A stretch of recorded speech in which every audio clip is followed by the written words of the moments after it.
Good morning everyone.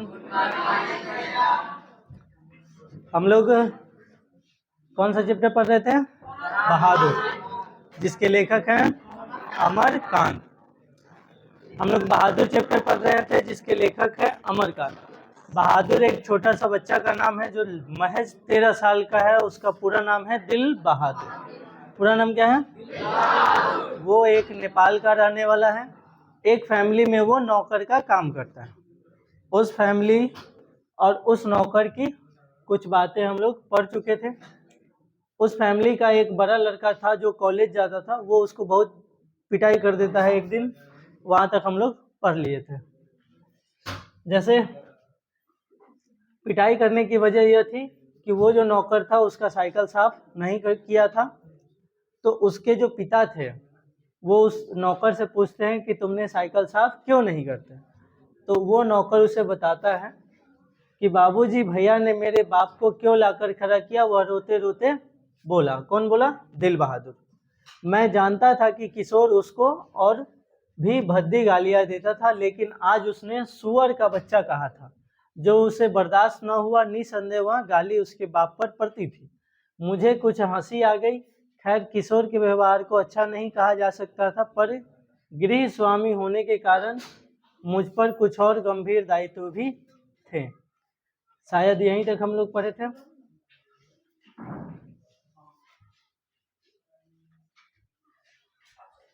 हाँ, यहीं तक पढ़ चुके थे। एक एक्स्ट्रा पेन दे दीजिएगा। तो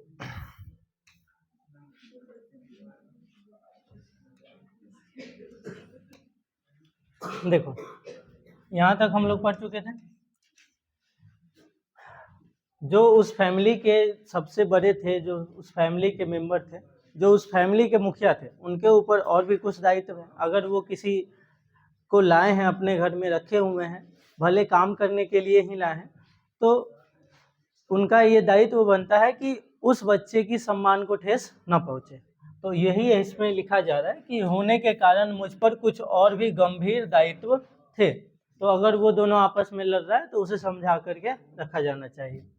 तो वो बोलते हैं मैंने उसे समझाया। किसको? बहादुर को।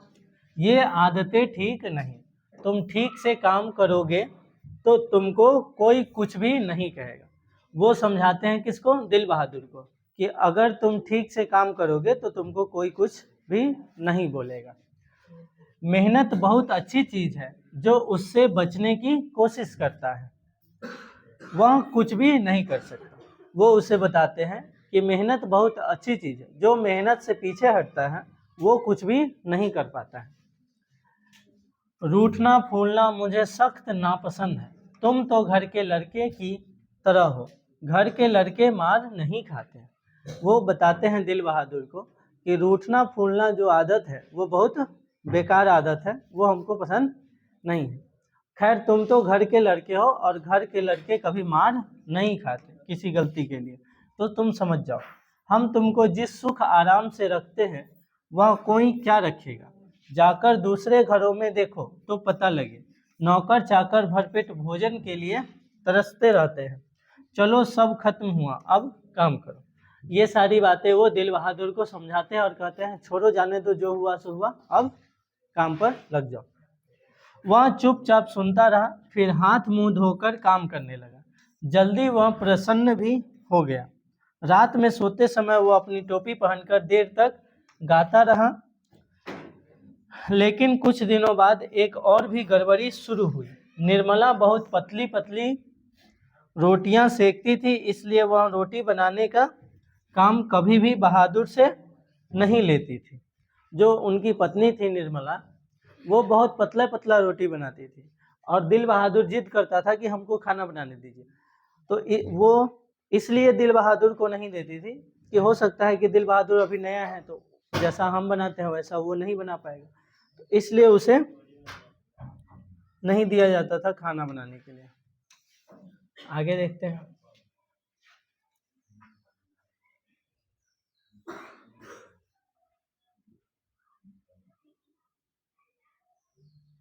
नहीं, एक बार और। देखो। लेकिन कुछ दिनों बाद एक और गड़बड़ी शुरू हुई। निर्मला बहुत पतली रोटी बनाती थी, इसलिए काम कभी बहादुर से नहीं लेती थी। लेकिन मोहल्ले की किसी औरत ने उसे यह सिखा दिया कि परिवार के लिए रोटियां बनाने के बाद वह बहादुर से कहे कि वह अपनी रोटी खुद बना लिया करे, नहीं तो नौकर चाकर की आदतें खराब हो जाती है। निर्मला को कोई पड़ोस या फिर आसपास के लोग जो भी हैं, कोई सिखा दिया कि वो खाना बनाने के बाद, रोटी बनाने के बाद नौकर जो है, बहादुर जो है, उससे कहे कि तुम अपना रोटी खुद बना लिया करो, नहीं तो नौकर चाकर की आदतें बिगड़ जाती है। देखो, महीन खाने से उनकी आदत बिगड़ जाती है। महीन मतलब अच्छा खासा अच्छा चीज खाने से आदत क्या हो जाती है? बिगड़ जाती है। ये कहने की बात है। यह बात निर्मला को जच गई थी और रात में उसने ऐसा ही प्रयोग किया। वह अपनी रोटियां बनाकर चौके में से उठ गई। बहादुर का मुंह उतर गया। वह चूल्हे के पास सिर झुकाकर चुपचाप खड़ा रहा। क्या हो गया रे? निर्मला ने पूछा। वह कुछ नहीं बोला। बहादुर कुछ भी नहीं बोल पाया। ठीक है, आगे देखते हैं।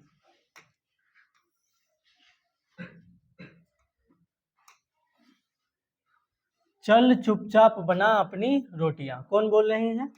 निर्मला। तू सोचता है कि मैं तुझे पतली पतली नरम नरम रोटियां सेक कर खिलाऊंगी? तू कोई घर का लड़का है? नौकर चाकर तो अपना बनाकर खाते ही रहते हैं। तीता तो इनको इसलिए लग रहा है कि सारे घर के लिए मैंने रोटियां बनाई, इनको अलग करके इनके साथ भेद क्यों किया? वाह रे, इसके पेट में तो लंबी दाढ़ी है। समझ जा, रोटियां नहीं सेकेगा तो भूखा रहेगा। कौन बोला ये सब? निर्मला। वो नौकर का आदत बता रही है कि ऐसे रहना चाहिए, ऐसे करना चाहिए। पर बहादुर उसी तरह खड़ा रहा तो निर्मला को गुस्से से बुरा हाल हो गया। उसने लपककर उसके माथे पर 2-3 थप्पड़ जड़ दिए। सुअर कहीं के, इसलिए तुझे किशोर मारता है। ये किसने कहा? निर्मला। निर्मला भी उसके साथ भेदभाव करने लगी। आगे देखिए। इसलिए किशोर भी तुझे मारता है, इसी वजह से तेरी माँ भी मारती होगी। अब देखो, निर्मला कह रही है कि इसी वजह से तेरी माँ भी तुझे मारती होगी। चल बना रोटी। मैं नहीं बनाऊंगा। किसने बोला? दिल बहादुर ने। मेरी माँ भी सारे घर की रोटियां बनाकर मुझसे रोटी सेकवाती थी। वह रोने लगा था। दिल बहादुर क्या करने लगा? रोने लगा। इन सभी बातों को सुन करके दिल बहादुर रोने लगा। तो क्या मैं तेरी माँ हूँ कि तू मुझसे जिद कर रहा है? घर के लड़कों के बराबर बन रहा है। मारते मारते मुंह रंग दूंगी। ये किसने बोला? निर्मला जी ने। पर उसने अपने लिए रोटी नहीं बनाई। दिल बहादुर अपने लिए रोटी नहीं बनाई। मुझे भी बड़ा गुस्सा आया। मैंने उसको डांटा और समझाया, पर वह नहीं माना। रात भर वह भूखा ही रहा। पर सवेरे उठकर वह पहले की तरह ही हंसने लगा। उसने अंगीठी जलाकर अपने लिए रोटियां सेकी। अपनी बनाई मोटी और भद्दी रोटियों को देखकर वह खिलखिलाने लगा। फिर रात की बची हुई सब्जी से उसने खाना खा लिया। रात को वह सो गया। सुबह उठ कर के फिर से जैसों के तैसों, कोई उसको बुरा नहीं लगा कि हाँ हमको रात को खाना नहीं मिला। सुबह उठ कर के अपना खाना वो खुद बनाया और रात का जो बचा हुआ सब्जी था उसके साथ वो खा लिया। लेकिन निर्मला का भी हाथ खुल गया था। वह उससे कुछ चिढ़ भी गई थी। अब बहादुर से कोई भी गलती होती तो वह उस पर हाथ चला देती। उसको मारने वाले अब घर में दो व्यक्ति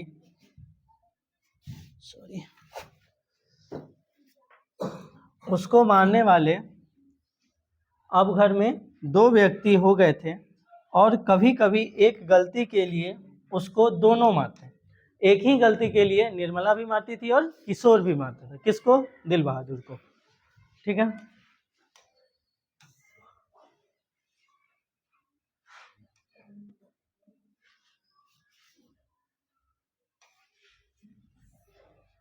थोड़ा सा कोई बात।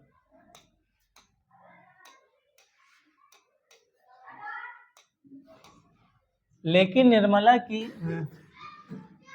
उसको दोनों मारते हैं, यहाँ तक पढ़ चुके हैं। बरसात बीत गई थी, आकाश दर्पण की तरह स्वच्छ दिखलाई देता। मैंने बहादुर की माँ के पास चिट्ठी लिखी थी कि उसका लड़का मेरे पास मज़े में है और मैं उसकी तनख्वाह के पैसे उसके पास भेज दिया करूँगा, लेकिन कई महीनों के बाद भी उधर से कोई जवाब नहीं आया। मैंने बहादुर से कह दिया था कि उसका पैसा यहाँ जमा रहेगा, जब वह घर जाएगा तो लेता जाएगा। वो जो निर्मला थी वो एक चिट्ठी लिखी थी बहादुर के माँ के पास कि उनका बेटा मेरे पास है और वो बहुत अच्छे से है, मज़े में है, कोई चिंता करने की बात नहीं, मैं उसका जो भी तनख्वाह होगा आपके पास भेज दिया करूँगा।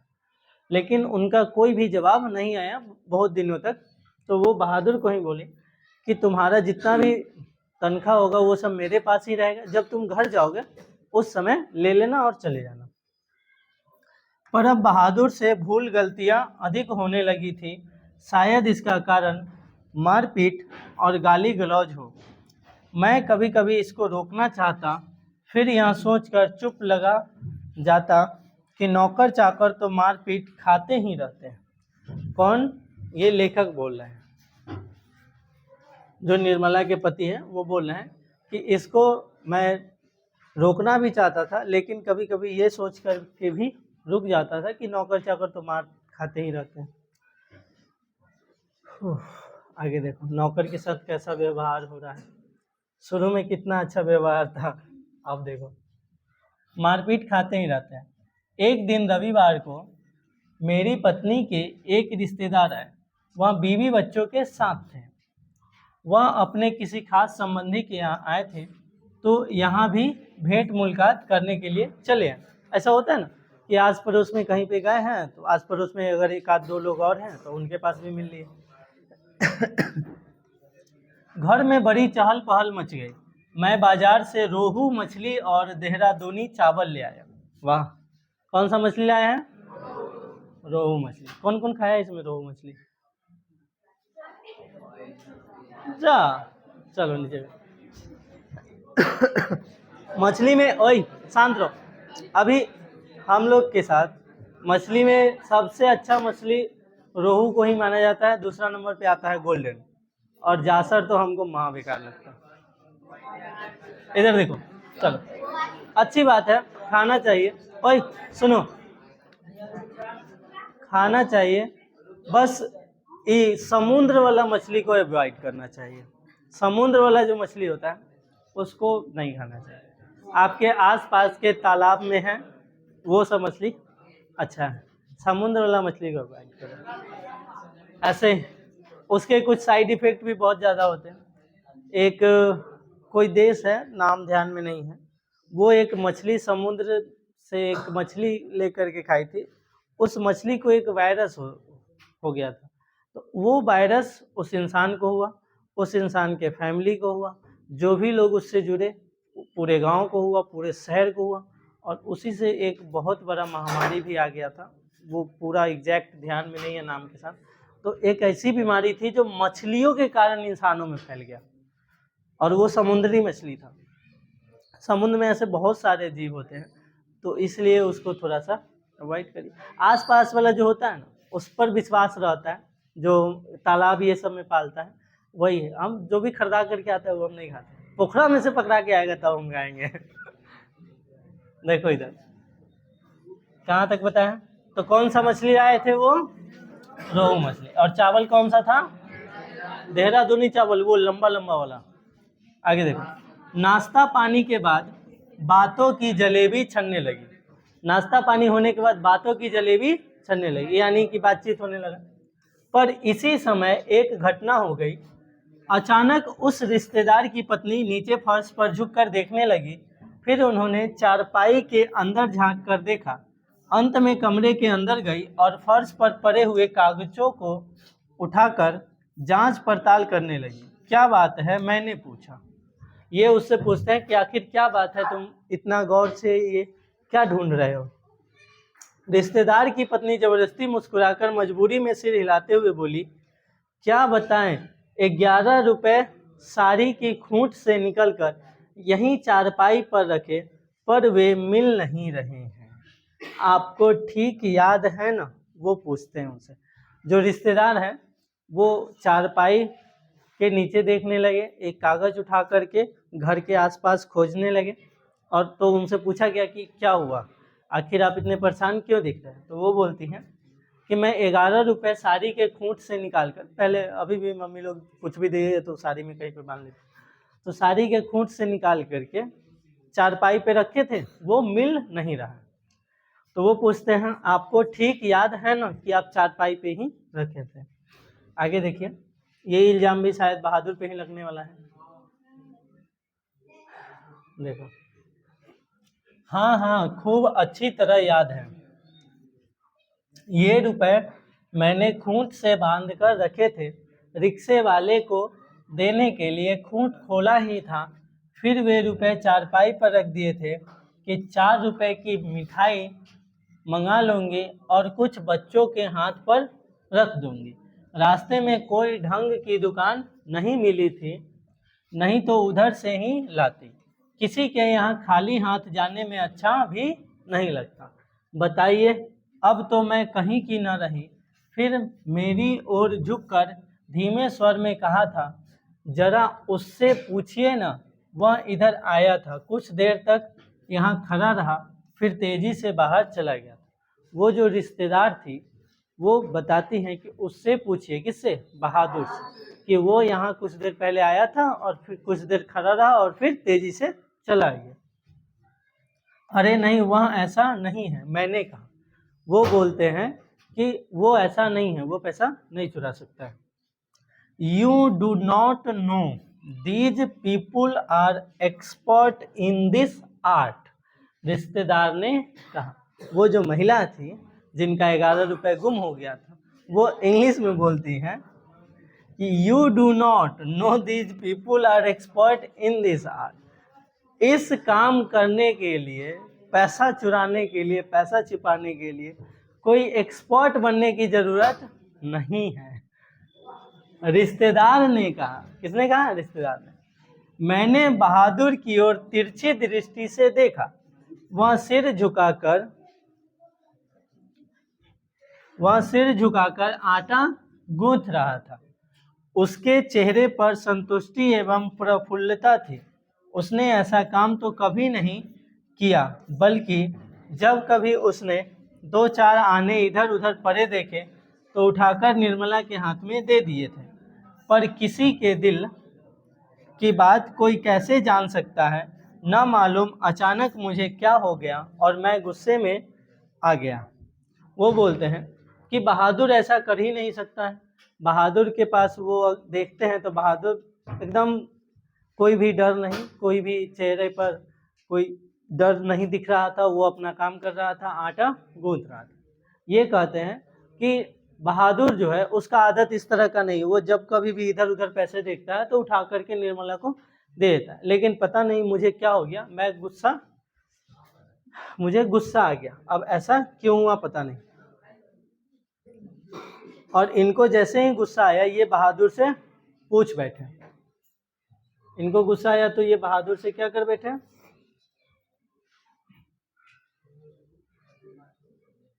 ये बहादुर से अचानक मुझे और भी गुस्से आ गए। बहादुर, मैंने कड़े स्वर में कहा, जी बाबूजी इधर आओ। वह आकर खड़ा हो गया। तुमने यहाँ से रुपए उठाए थे? जी नहीं बाबूजी, उसने निर्भय उत्तर दिया। उसने बिना हिचक के उत्तर दिया। ठीक बताओ, मैं बुरा नहीं मानूंगा। नहीं बाबूजी, मैं लेता तो बता देता। वो कौन बोल रहा है? बहादुर बता रहा है कि अगर मैं लेता तो मैं बता देता, मैं नहीं लिया हूँ। तुम यहाँ खड़े नहीं थे? वो बोलते हैं तुम यहाँ खड़े नहीं थे, रिश्तेदार की पत्नी ने कहा। फिर तेजी से बाहर चले गए। देखो भैया, सच सच बता दो, मिठाई खरीदने और बच्चों को देने के लिए ये रुपए रखे थे। मैं तो बुरी फंसी। अब वापस जाने के लिए रिक्शे के भी पैसे नहीं। मैं तो बाहर नमक, वहीं पे तो था, अंदर होगा, ऐसा कैसे हो सकता है? कल तो हम बनाए थे। छोड़ो, जाने दो, देखेंगे कल। मैं तो बाहर नमक लेने गया था, सच सच बता बहादुर, अगर नहीं बताएगा तो बहुत पीटूंगा और पुलिस के सुपुर्द कर दूंगा। हैं? मैं चिल्ला पड़ा, मैंने नहीं लिया बाबूजी। बहादुर का मुंह काला पड़ गया था। पता नहीं मुझे क्या हो गया, मैंने सहसा ऑफिस में कहीं ना बैठने के लिए उसके गाल पर एक तमाचा जड़ दिया। बहादुर को एक तमाचा लग गया। मैं आशा कर रहा था कि ऐसा करने से वह बता देगा। तमाचा खाकर वह गिरते गिरते बचा। उसकी आंखों से आंसू गिरने लगे। मैंने नहीं लिया। वो फिर भी बोल रहा है कि मैं पैसा नहीं लिया हूँ। पिटाई भी खा गया बेचारा, फिर भी वो बोल रहा है कि मैं नहीं लिया हूँ। खत्म कर देते हैं, थोड़ा सा ही है।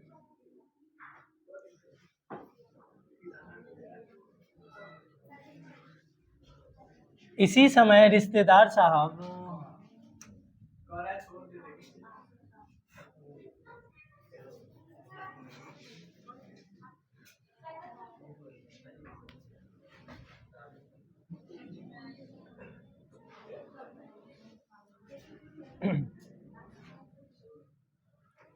देखो, इसी समय रिश्तेदार साहब ने एक अजीब हरकत की। अच्छा छोड़िए, इसको पुलिस के पास ले जाता हूँ।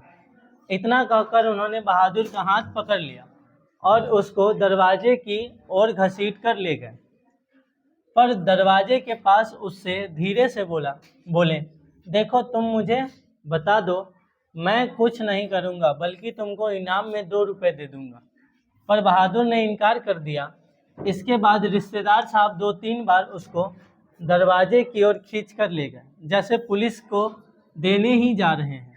लेकिन आगे बढ़कर वह रुक जाते और उससे धीमे धीमे शब्दों में पूछताछ करने लगते। कौन? उनके जो रिश्तेदार थे। वो उनको जब बहादुर को ज़बरदस्ती घसीट करके ले जा रहे थे दरवाजे के पास, लेकिन ले नहीं जा रहे थे, कुछ दूर घसीटते और पूछते कि बता दो, मैं तुम्हें इनाम भी दूंगा। ऐसा वो 2-3 बार किए। अंत में हारकर उन्होंने उसको छोड़ दिया और वापस आकर चारपाई पर बैठते हुए हंसकर बोले, जाने दीजिए, ये सब बड़े घाघ होते हैं, किसी झाड़ी बाड़ी में छिपा आया होगा या जमीन में गाड़ आया होगा। मैं तो इन सबों को खूब जानता हूँ। भालू बंदर से कम थोड़े होते हैं। ये चलिए, इतना नुकसान लिखा था। रिश्तेदार बोलते हैं उनको कि जाने दीजिए, ये लोग एकदम मास्टर होते हैं इस चीज़ में। कौन बोल रहा है? रिश्तेदार। इसके बाद निर्मला ने भी उसको डराया धमकाया और 2-4 तमाचे जड़ दिए, पर वह नहीं करता रहा। दिल बहादुर बोल रहा है कि हम नहीं लिए। भले वो पिटाता है, लेकिन फिर भी वो कहता है कि हम नहीं लिए।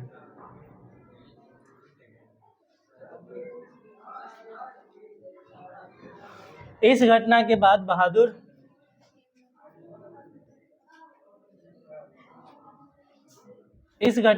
बहादुर काफ़ी डांट मार खाने लगा। घर के सभी लोग उसको कुत्ते की तरह दुराया करते। किशोर तो जैसे उसकी जान के पीछे पड़ गया था। वह उदास रहने लगा और काम में लापरवाही करने लगा। एक दिन मैं दफ्तर से विलंब से आया। निर्मला आंगन में चुपचाप सिर पर हाथ रखकर बैठी थी। अन्य लड़कों का पता नहीं था, केवल लड़की अपनी माँ के पास खड़ी थी। अंगीठी अभी नहीं जली थी। आंगन गंदा पड़ा था, बर्तन बिना मले हुए रखे थे। सारा घर जैसे कैसे काट रहा था। क्या बात है? मैंने पूछा। वो जब ऑफिस से आए तो वो इन सभी बातों को देखे कि एक जगह बैठी हुई है, घर की सभी लड़कियां हैं, लड़के कोई नहीं है। तो वो उनसे पूछते हैं, बहादुर भाग गया? तो निर्मला बोलती है, बहादुर भाग गया? भाग गया क्यों? पता नहीं, आज तो कुछ हुआ भी नहीं था। सवेरे से ही बड़ा प्रसन्न था। हमेशा माताजी किए रहा। दोपहर में खाना खाया, उसके बाद आंगन से सिलबट्टा लेकर बरामदे में रखने जा रहा था कि सील हाथ से छूटकर गिर गई और 2 टुकड़े हो गई। शायद इसी डर से वह भाग गया कि लोग मारेंगे, पर मैं इसके लिए उसको थोड़े कुछ कहती। क्या बताऊं, मेरी किस्मत में आराम ही नहीं। वो निर्मला बोलती हैं, क्या बताऊं मैं, मेरी किस्मत में तो आराम ही नहीं है कि वो नौकर अब चला गया। तो चला गया तो आराम कैसे होगा, काम तो सब करना ही पड़ेगा। किस्मत में आराम ही नहीं, कुछ ले गया, यही तो अफसोस है। कोई भी सामान नहीं ले गया, उसके कपड़े, उसका बिस्तरा, उसके जूते सभी छोड़ गया है। पता नहीं उसने हमें क्या समझा। अगर वह कहता तो मैं उसे रोकती थोड़े, बल्कि उसको खूब अच्छी तरह पहनाव ढाकर भेजती। हाथ में उसकी तनख्वाह। वो बोलते हैं कि अगर वो बोलता कि हमको जाना है तो उसको कुछ बोलते थोड़ी ना, हाथ में उसको उसका तनख्वाह दे देते और अच्छे से पहनाव ढा करके भेजते। ये कहा जा रहा है कि रुपए रख देते, तनख्वाह के रुपए रख देते, 2-4 रुपए और अधिक दे देती, पर वहाँ तो कुछ ले ही नहीं गया। और वो 11 रुपए, अरे वहाँ सब झूठ है। मैं तो पहले ही जानती थी कि वे लोग बच्चों को कुछ देना नहीं चाहते, इसलिए अपनी गलती और लाज छिपाने के लिए प्रपंच रच रहे हैं। उन लोगों को क्या मैं जानती नहीं, कभी उनके रुपए रास्ते में गुम हो जाते हैं, कभी वे गलती से घर ही पर छोड़ आते हैं। मेरे कलेजे में तो जैसे कुछ हौंड रहा है। किशोर को भी बड़ा अफसोस है, उसने सारा शहर छान मारा पर बहादुर नहीं मिला। किशोर आकर कहने लगा, अम्मा, एक बार भी अगर बहादुर आ जाता तो मैं उसको पकड़ लेता और कभी जाने न देता, उससे माफ़ी मांग लेता और कभी नहीं मारता। सच, अब ऐसा नौकर कभी नहीं मिलेगा। कितना आराम दे गया है वह, अगर वह कुछ चुरा कर ले गया होता तो संतोष हो जाता। ये कहता है जो किशोर है, जो पहले मारता था, वो कहता है कि अगर वो मिल जाता तो उसको कहीं जाने नहीं देता, पकड़ के रख ले। तो निर्मला भी कहती है कि ऐसा नौकर अब कभी नहीं मिलेगा, कहीं नहीं मिलेगा, जो इतना काम करता था, इतना बात मानता था, हर एक काम करता था, इतना अच्छे से रहता था। और ये भी कहती है कि अगर उसके एवज में अगर ये कुछ ले करके चला जाता तो संतोष रहता कि हाँ, काम किया है तो कुछ उसके बदले कुछ ले गया, लेकिन काम भी किया, इतने दिनों तक आराम भी दिया, लेकिन उसके बदले में वो कुछ ले करके भी नहीं गया है। ठीक है, आगे देखो। निर्मला आंखों पर आंचल रखकर रोने लगी। मुझे बड़ा क्रोध आया, मैं चिल्लाना चाहता था, पर भीतर ही भीतर कलेजा जैसे बैठ रहा हूँ। मैं वहीं चारपाई पर सिर झुकाकर बैठ गया। मुझे एक अजीब सी लघुता का अनुभव हो रहा था। यदि मैं न मारता तो शायद वह न जाता। मैंने आंगन में नज़र दौड़ाई। एक और स्टूल पर उसका बिस्तरा रखा था। अलगनी पर उसके कुछ कपड़े टंगे थे।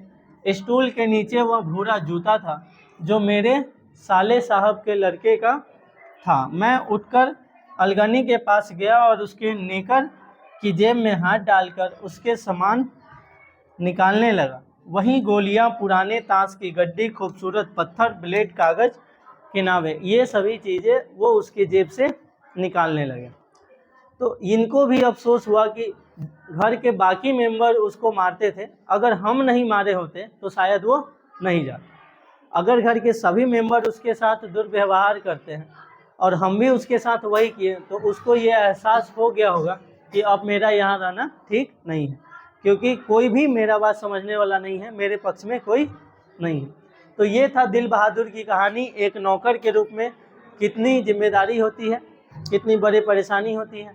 अगर आप गलती नहीं करते हैं फिर भी आप ही को गलती ठहराया जाता है, भले सामने वाले की गलती हो। तो ये एक नौकर का आम जिंदगी है, जिसके बारे में लेखक अमरकांत जी ने एक झांकी प्रस्तुत की है। फिलहाल आज के लिए इतना ही। धन्यवाद।